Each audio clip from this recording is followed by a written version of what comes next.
आमिर साहब की ही खबर थी जिसपे ये कहा, उन्होंने ही ये खबर दी थी कि 2 दिन में इलेक्शन कमीशन जो है तारीख का ऐलान कर देगा। सो आमिर साहब, सबसे पहले तो थैंक यू वेरी मच। सबसे पहले तो अपना सोर्स बताइए और बहुत शुक्रिया कि ये आपने हमारे लिए जो क्यूरियोसिटी किसी कैफियत थी कि अगर मगर कब कहाँ क्यों कैसे ये इलेक्शन कब होंगे, अब ये तो बिलाखिर इलेक्शन कमीशन और सदर मुमलिकत की मुशावरत से जो भी मामला तय पा गया कि 8 फरवरी को होंगे। अब आप ये बताएं कि ये 8 फरवरी को जो इलेक्शन होंगे, ये सियासी जमातें अब इन इलेक्शंस को भी मानेंगी? बहुत शुक्रिया आपका। सियासी जमातें उसी तरह मानेंगी जिस तरह माजी में मानती रही हैं। जो जीत गया वो कहेगा कुछ बेहतर हो गया और मुझे सब कुछ मिलना चाहिए था, और जो हार जाएंगे वो कहेंगे कि सारी धांधली थी, मैच फिक्स था, पहले से सेट था। क्योंकि हमारे जो हालात हैं वो तकाजा यही करते हैं कि हमने शिकस्त तस्लीम नहीं करनी। वो हमारे खिलाड़ी जो इस वक्त नेक्स्ट स्टॉप अडयाला का गाना बना के वहीं पे गाना बजा और सुन रहे हैं, अब वो स्पोर्ट्समैन स्पिरिट का मुजाहिरा करने से बतौर वजीर आजम भी महरूम रहे। उनको ऑफर की आसिफ अली जरदारी, शहबाज शरीफ ने कि मिसाक मईशत कर लें। उनको चाहिए था कि वजीर आजम बनने के बाद बड़े भी बनते और मामलात को लेके चलते, और आज यहाँ ना पहुंचते बल्कि पाकिस्तान की तारीख बदलते। वो उस्मान बुजदार और महमूद खान ना ढूंढते केपी और पंजाब का मजीद बेड़ा गर्क करने के लिए, क्योंकि खुद तो वो जानते नहीं थे और उनके पास जो टीम थी उसको उन्होंने लगाया नहीं। वहां उन्होंने चुने लोग जिसके नतीजे में आज होगी तबाही। अब मामला ये है कि अगर हम कोई प्रिडिक्ट करते हैं तो 2-3 चीजें उसके सामने होती हैं। एक तज्जिया है, मुशाहिदा है, और फिर लोगों के साथ राब्ता है। अब ये है कि उनको अगर अपनी पार्टी बचानी है तो सबक सीखना चाहिए। जितने माजी के हुक्मरान थे, तो क्या उन्होंने अपनी हुकूमत, आप एसेट्स कह लें, अपनी फौज कह लें, उनके ऊपर हमले किए, इतराज़ात सबने किए, तंज भी किए, तनकीद के नश्तर भी चलाए, लेकिन ये हमले नहीं किए जिसकी बुनियाद पे उनके साथ स्टेट में कोई बंदा बात करने के लिए तैयार ही नहीं है कि भाई ये बंदा क्या चीज़ है, कि एक हुकूमत गई है और बदले में वो क्या क्या करने पे उतरा है। ये नवाज शरीफ अगर चौथी दफा बनते हैं, उनको चांस बनता है, या बेनजीर भुट्टो मरूमा 2 दफा वज़ीर आज़म बनी थी, तीसरी दफा बनने के लिए आई थी, तो क्या उन्होंने अपने पाकिस्तान पे हमला कर दिया था? नहीं किया था। राब्ते भी होते हैं, तनकीद भी होती है। आज भी पीटीआई अगर रास्ता और राब्ता बनाना चाहती है तो उन्हें सियासी जमातों से बात करनी होगी। सबसे बढ़ के नवाज शरीफ साहब से बात करनी चाहिए, राब्ता करना चाहिए। मौलाना फजलुर रहमान के पास जब उन्होंने एक वफ्द भेजा तो अपने सोशल मीडिया ब्रिगेड के प्रेशर में आके कह दिया कि हमने तो सिर्फ ताजियत करने के लिए भेजा था, जो कि बिल्कुल ऐसा नहीं था। मौलाना फजलुर रहमान ने भी खुल के कह दिया, और कुछ लोगों ने हम सबसे ऑफ द रिकॉर्ड बताया कि वहां हम क्या करने गए थे। ऐसे नहीं हुआ करता। सियासी जमातों के अंदर पीपल्स पार्टी और नून में क्या क्या लड़ाइयां नहीं हुई थी, मिसाके जमहूरियत और आजकल क्या कर रहे हैं। यही राजनीति का खेल है। ये सब इक्तदार में हिस्सा लेने का खेल है। ये मस्जिद में तावीज बांटने या कुरान पाक पढ़ने के लिए रास्ता नहीं ढूंढ रहे, ये सब इक्तदार का रास्ता ढूंढते हैं। जी जी। और उसके लिए ये जरूरी है कि एक मेल जोल हो और बर्ताव वो होना चाहिए कि कल को फिर मिल बैठे। अब हम आज वहां फंसे हैं जहां पे हर बंदा जहालत का मुजाहिरा कर रहा है। सियासत के नाम पे जो गाली का तस्वर बन गया हुआ है कि मुखालिफ की बात नहीं बननी, यही हमारे मुल्क का अलमी है। अच्छा, सबसे ज्यादा जो इब्हाम या सबसे ज्यादा सवाल, इसमें तो कोई शक नहीं है कि अगर मुल्क में पॉलिटिक्स रही है तो वो 2 जमातों की रही है रिसेंट पास्ट के अंदर। That was obviously PTI and PMLN. ये दो और सिलसिला सारा तख्ते पंजाब का था, जहां पे बड़ा मिनिमम सा मार्जिन था सीट्स का। पिछली हुकूमत के बारे में हम अगर बात करें, एमपीएस की जो मैं बात कर रहा हूं, इस दफा भी हम अगर पंजाब की बात करें तो पंजाब ही बैटलफील्ड है मेनली, जहां से डिसाइड होना है। कल सिकंदर सुल्तान राजा साहब ने भी कह दिया कि बैलेट पेपर के ऊपर बल्ला होगा।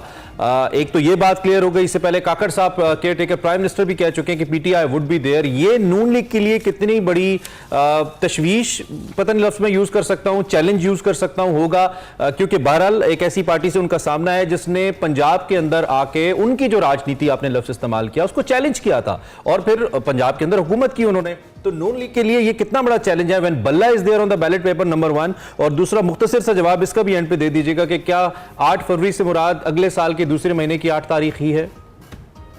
2 चीजें आपने कहा। पिछली दफा पंजाब में अगर शहबाज शरीफ उस वक्त जनरल बाजवा के प्रेशर में ना होते तो पंजाब की गवर्नमेंट फिर भी शहबाज शरीफ बना लेते। तमाम एमपीएस जो आजाद जीते थे वो चाह रहे थे कि वो नून में जाएं, उन्होंने राब्ते किए, ये जवाब नहीं देते थे। ये कोई छुपी हुई बात नहीं है। हाँ, आज नवाज शरीफ कभी भी ये नहीं चाहेंगे कि पीटीआई पार्टी के तौर पे मौजूद ना हो। पीटीआई की वोट और सपोर्ट है। मैंने जो बात आपसे अभी पहले सवाल के जवाब में कही कि उन्हें रास्ता सियासत का लेना होगा, ये रास्ता किसी और जमात ने नहीं देना, वो उनकी लीडरशिप को लेना है कि अपने कायद, अपने चेयरमैन को मनाएं। नवाज शरीफ आए थे, जेल चले गए मरियम नवाज के साथ, उन्होंने शहबाज शरीफ को, जब साकिब निसार साहब ने सुप्रीम कोर्ट के 11 रुकनी बेंच के फैसले को 3 रुकनी बेंच से बदला, तो उन्होंने शहबाज शरीफ को पार्टी का सदर बना दिया कि जाए जी इलेक्शन लड़ रहे। हाँ, एक छोटा सा नुकता है, आप इजाजत दें तो मैं एक छोटा सा नुकता है। नवाज शरीफ साहब से जब आप के हमारे कुछ सीनियर सहाफी दोस्तों ने मुलाकात की लंदन के अंदर, उनको जब मैं सोहेल वड़ाई साहब का जिक्र कर देता हूं, उन्होंने लिखा है अपने कॉलम के अंदर कि जब मैंने मफाहमत की बात की तो नवाज शरीफ साहब के ख्यालात का जो ख्याल था वो सियासतदान नहीं समझते बहुत सारी बड़ी सियासी शख्सियात जो हैं मुल्क में। उन्होंने कहा कि उनका जो तर्ज अमल है वो सियासी नहीं है, इसलिए वो शायद रियायत के मुस्तहिक नहीं है। कुछ इस तरह के ख्यालात नवाज शरीफ साहब रखते हैं एज पर सम सीनियर जर्नलिस्ट। तो फिर उसके बावजूद आपको लगता है कि he will accept Bhatt to be on the ballot paper? दो चीजें हैं। सोहेल वड़ाइच का आपने नाम लिया, सोहेल वड़ाइच ने जो लिखा था वो लिखा था जब मैं 2 साल पहले मिला था। अच्छा।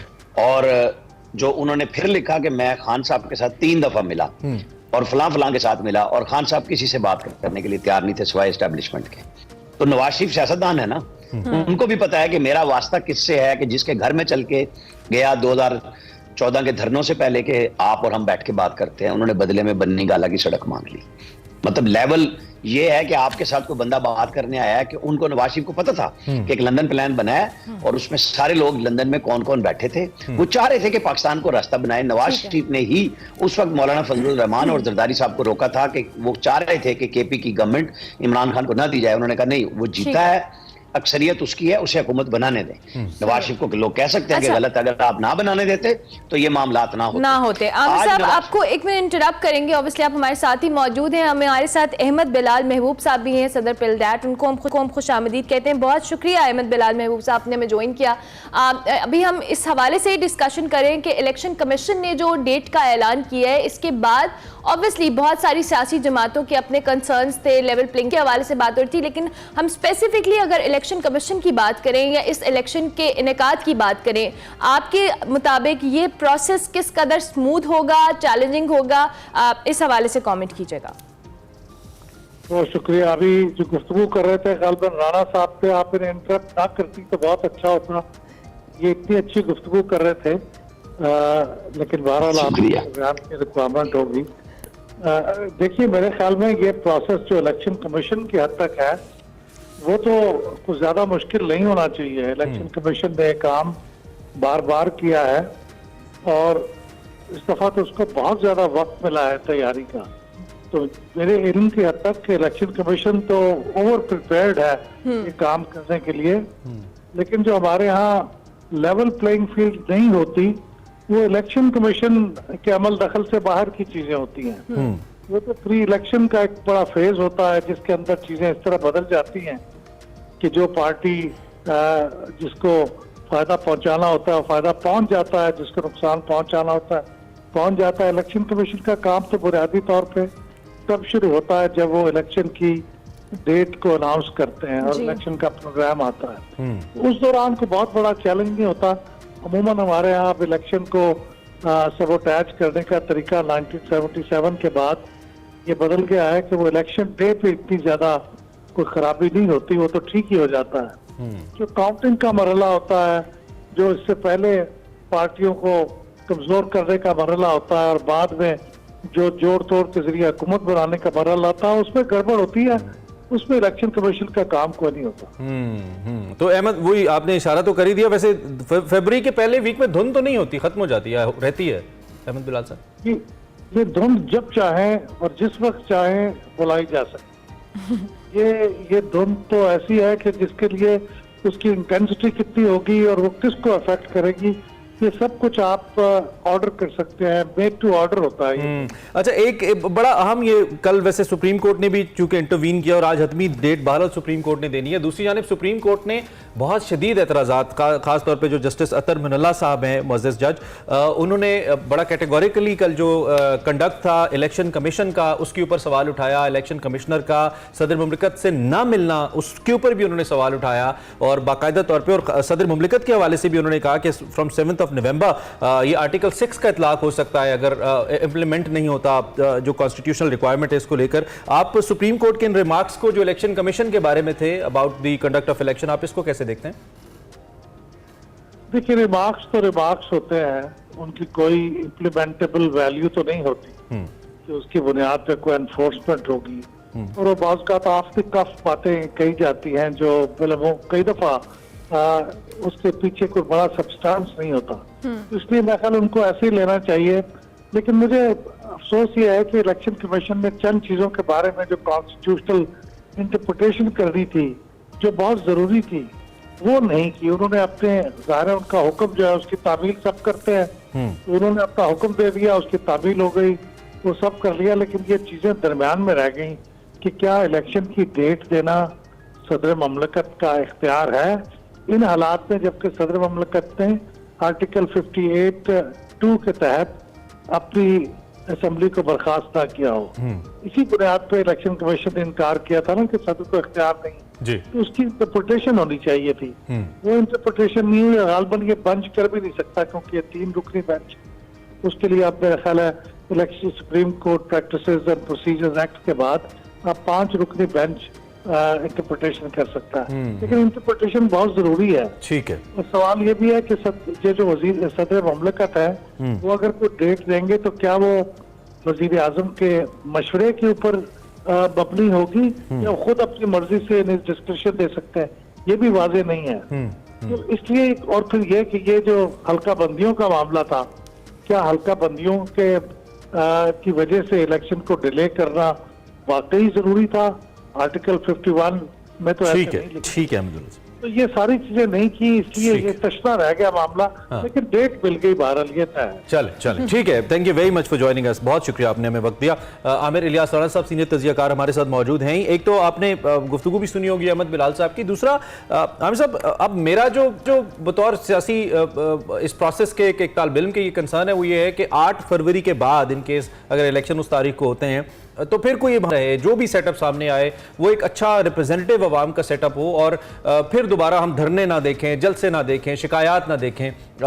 ये मेरी ख्वाहिश है बतौर पाकिस्तानी, आपकी भी होगी। इसको यकीनी बनाने के लिए क्या कोई मजीद बड़ी तब्दीली एक्सपेक्ट करें हम, चाहे वो इलेक्शन कमीशन में हो या कहीं और? चूंकि मौजूदा चीफ इलेक्शन कमिश्नर के ऊपर मुल्क की एक बड़ी सियासी जमात मुसलसल इल्जामात लगाती रही है, नाम लेके कहती रही है, उनको बुरा भला भी कहती रही है इनफैक्ट। तो इनकी मौजूदगी में अगर इलेक्शन होते हैं तो क्या वो लेवल प्लेइंग फील्ड वाला फिनोमिनन बरकरार रहेगा या इलेक्शन उनके हक में भी हो फिर भी कहेंगे नहीं जी नहीं हमें वो नहीं मिला जो हमें चाहिए था? पाकिस्तान की जमहूर बटालियन नहीं है कि अबाउट टर्न और जैसे थे वैसे हो जाएं, ऐसे नहीं होता। लोगों ने अपनी मर्जी करनी होती है और होगी, यही धरने होंगे और यही जमहूरियत का हुस्न होता है। आप ऐसे नहीं कह सकते कि मैंने जो फैसला किया बटन दबाएं और सारे ठीक हो जाएं, नहीं, इजी बात नहीं हो सकता। अब आप आ जाएं, अच्छी गुफ्तगू की। देखें उन्होंने जो क्वेश्चन 23 अक्टूबर को जब सुप्रीम कोर्ट में समाअत हुई तो उन्होंने कहा था कि हल्का बंदियां होनी है क्योंकि ये कानूनी रिक्वायरमेंट है। ये जजेस के रिमार्क्स थे। साथ ही उन्होंने 90 दिन के रिमार्क्स भी दिए थे कि ये भी आईनी है। अब ये चीजें कल जो पीटीआई के वकला थे दूसरे थे जो 90 दिन में इलेक्शन लेना चाह रहे थे, वो फंसाना चाह रहे थे जजेस को कि इस मामले को तशरीह पे ले जाएं ताकि इलेक्शन फिर डिले हो जाए, जो जजेस नहीं आए रास्ते पे। और मेरी बड़ी अपनी ओपिनियन है इस पे कि सदर मुमलिकत के पास कोई इख्तियार नहीं था। अगर वो असेंबली तोड़ते कि जब कोई एतमाद का वोट ना ले सकता वो असेंबली तोड़ते तो 48(5) के तहत वो तारीख दे सकते थे। अब यहाँ इख्तियार उनका था ही नहीं, ये इलेक्शन कमीशन का था। जो आपने बात की इमरान खान साहब जिसको धमकी लगाएं वो लेट जाए, ये भी कोई बात नहीं है। वो आईनी इदारे के सरबराह हैं, ना वो सुप्रीम कोर्ट के मातहत है ना वो सदर मुमलिकत के मातहत है। सुप्रीम कोर्ट के आर्टिकल 189 के तहत हर फैसला बाइंडिंग तो है कि मानना है, लेकिन जरूरी नहीं कि वो दुरुस्त हो। उस पर नजरसानी भी होती है, अपील भी होती है। उन्होंने डायरेक्शन दी कि आप मिलें सदर से। उन्होंने लिख के खत लिखा कि हम सुप्रीम कोर्ट के ऑर्डर पे कहने पे आपसे मिलने आ रहे हैं। वो कोई अपनी कानूनी पोजीशन पे नहीं गए थे।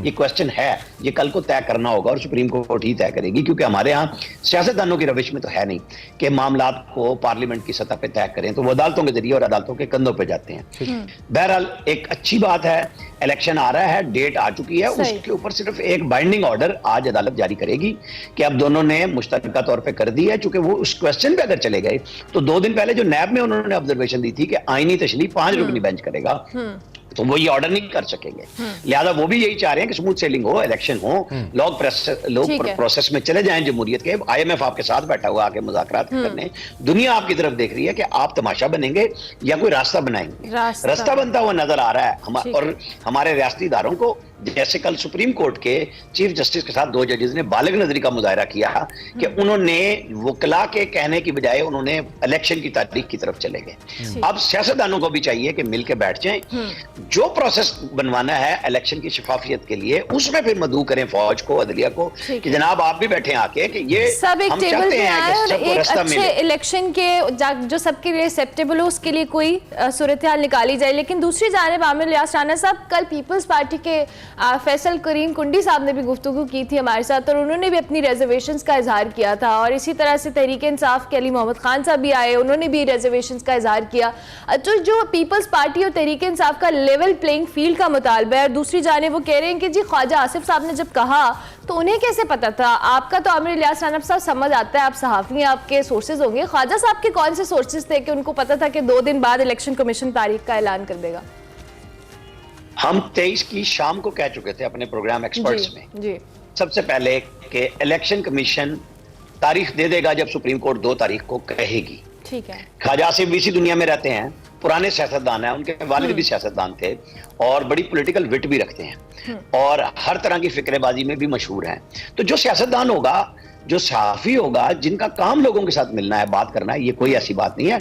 अली मोहम्मद खान वगैरह को आदत थी सबको कि उन्हें जो कहा जाता था, एक कर्नल लियाकत होते थे, पार्लियामेंट को चलाते थे कि इस तरह कर लो, इस तरह कर लो, ये सब अपने दिमाग से सोचते नहीं थे। इनको जो कहा जाता था करते थे, इसलिए इन्हें ये समझ नहीं आ रही है, इन्हें रास्ता बनाना भी नहीं आ रहा कि खान साहब ने कह दिया है, बात नहीं करनी। वो खान साहब के पास कौन बोलते थे कैबिनेट में? फैसल वावडा, मुराद सिंह। ये लोग जो बोलेंगे उस पे आप चले जाएंगे। चलें, आखिरी सवाल अब ये बताइए कि उमूमी तौर पे बल्ला अकेला नहीं खेल सकता, बैट्समैन का होना जरूरी है। बैटर होगा इन क्रिकेटिंग टर्म्स तो तब बल्ला खेलेगा, तो अगर अकेला बल्ला हम विकेट पे रख दे तो वो नहीं खेल सकेगा। इस वक्त जो बात हो रही है वो बल्ले की तो हो रही है, लेकिन बैटर कौन होगा, बैट्समैन कौन होगा, ये बात नहीं हो रही है। इबाम है politically speaking about a political party. आपको क्या लगता है जी, बल्ले के साथ बैटर भी होगा या खाली बल्ला ही होगा मैदान में? ये बल्ला जिसने निशान लिया है ना, ये फैसला उसने करना है कि वो अपने लिए क्या करना चाहते हैं। वो रियासत से माफी मांग के पब्लिकली अपॉलॉजी करेंगे, जिन लोगों को गुमराह किया उनके लिए बात करेंगे, नहीं करेंगे। ये जिद और अना होती है। अब इमरान खान साहब जहां मर्जी मौजूद हैं, उन्हें सियासत में रास्ता लेना होगा। और बल्ला अगर शेर जेल में मौजूद था तो इलेक्शन लड़वाया ना उसने अपनी पार्टी को, तो आज खड़ा भी था और उसका भाई वजीर आजम भी बन गया, 16 महीने वजारत उज़्मा भी गुजार गया बाद में। सियासतदान रास्ता बनाता है, लड़ाइयां नहीं करता कि जी मैं, मेरी मर्जी और मेरे अलावा कोई भी नहीं, ऐसे नहीं होता। वो जितने दिन थे वो चल गए, अब आपको लोगों के साथ चलना है। अगर आप सीख जाएंगे तो आपकी पार्टी भी सीख जाएगी। राइट आमिर भाई, thank you very much. Aamir Ilyas Rana साहब सीनियर तजियाकार साफी हमारे साथ मौजूद थे, अपने ख्यालात का इज़हार कर रहे थे मौजूदा सियासी सूरत हाल पर।